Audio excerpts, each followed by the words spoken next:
Hey folks, wanted to bring you a long overdue attack on Town Hall 14. It's been developed and just basically crafted into quite a sweet little attack by Rabbit, Dead Rabbit, Baby Rabbit, Little Rabbit. Too many rabbits to count. Anyway, inside StarDrift we use it all the time. I'm going to give you the breakdown of it, get the spell comp and all of that up front. The key off of this attack is like any attack where you're doing broadside or anything, you want to get a funnel. So in this case, he's going to use two E-drags and the BK to create the funnel. Siege engine you want to go with is the Ram.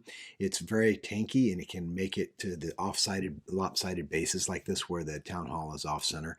If it's in the center, perhaps use a wall wrecker, but I just like the Ram because it's a die-hard thing. Very simple deploy, quite spammy in a way. You just do a line of Yetis, followed by your line of your bowlers, then you put your healers back behind, you put your AQ in there. Grand Warden, you want the Grand Warden to be able to cover as many troops as it can. You want to use your one rage spell very effectively to pull in the troops and push them through the core. And your AQ needs to be in there because she's going to take out those pesky CC troops because you're not carrying a poison.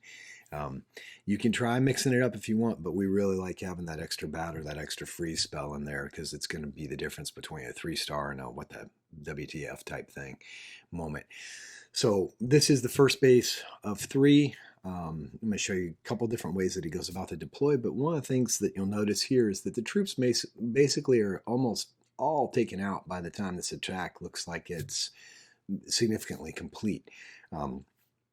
It's because Rabbit likes to do it this way, where most of the troops have been used up in the taking out defenses. Then he deploys very much a cluster of the bats, which is what you want to do, so that they all stay and can amass up and they don't split.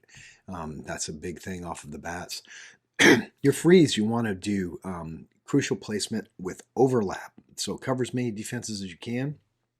Don't get too worried about anything that's not splash, because that's really not a big deal for the bats. The bats, the key thing is you don't want them on Town Hall 14 to overrun where the Town Hall is, because that poison spell will turn them into dust. The tornado trap will turn them into dust as well, so you got to be very careful of those. So here's another base. Rabbit's going to deploy the 2 E-drags to create a funnel. Very spammy in the deploy of the rest of the troops. Going to put them off towards that gold storage. Lump everything together and then just let it rip. Again, solid placement on the rage, pulls the troops in, pushes them forward. Great use of Grand Warden ability to basically prevent your troops from being taken out early on. You really want them to get further along in the base and really start to do damage and rip stuff up.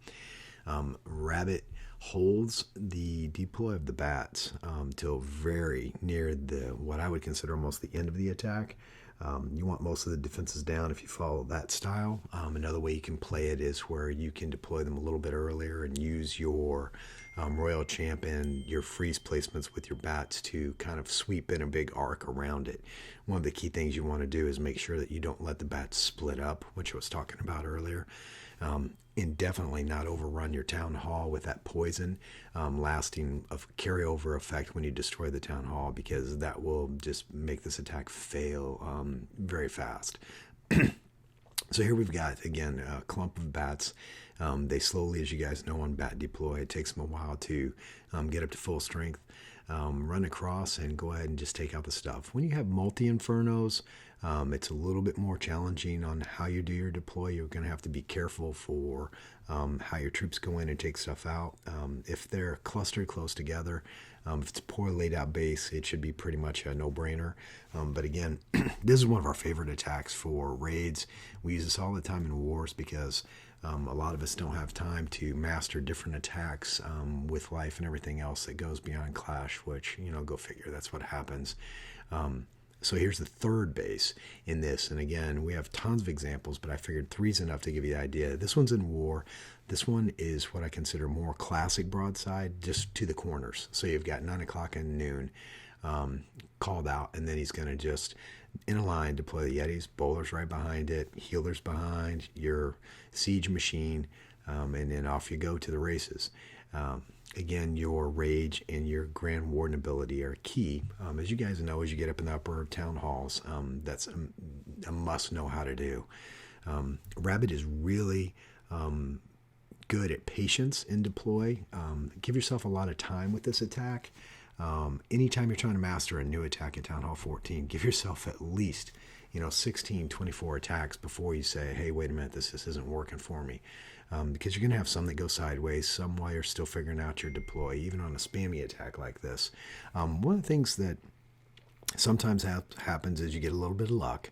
In this case, it started to go sideways where that town hall was really going to light up everything and create a problem. And Rabbit's Grand Warden came to save the day with like a last little hit to take this town hall down. And then he's going to deploy the bats and let stuff start to unfold that way. The attack, if you do it right, again, it's over in 2 minutes, 2 minutes 15. So you have tons of time left. You're going to notice the bat deploy. He's going to put a freeze. He's going to cover up, in this case, what he can, which is just the 2 defenses. So he's got that splash, which is the whiz. He's not worried about that Inferno Tower because the single target Inferno does nothing against bats. You don't really care about the other little incidental stuff, like I was saying before. The only thing you really care about is your splash damage type targets. Other than that, it's pretty much a foregone conclusion once you've got that covered up. With that covered up, sometimes at the end of the attack, you have multiple spells left over.